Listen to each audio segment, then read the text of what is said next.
And if you don't really believe with your whole heart, you need to go get medical attention.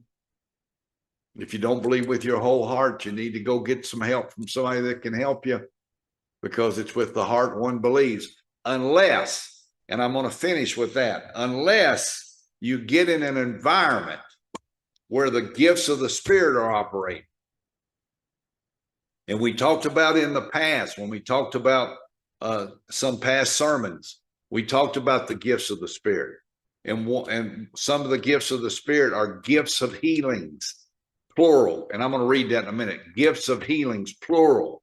Working of miracles. And if you get in an environment where the gifts of healings are flowing and the working of miracles are flowing, you don't have to have much faith at all to receive. It just simply comes to you because the gifts are flowing, and all you got to do is get in the flow of the gift. The problem is we've talked ourselves out of that in the church. And we think that the gifts of the Spirit have to flow through somebody like Benny Hinn or Kenneth Copeland or some Oral Roberts or Kenneth Hagin. And when you read the Bible, you find out that these gifts of healings and these gifts of miracles actually flowed through the congregation, members in the congregation. And we're not talking about that. And because we're not talking about that, and because we're not welcoming that, and because we don't believe that with our whole heart, we're not seeing that.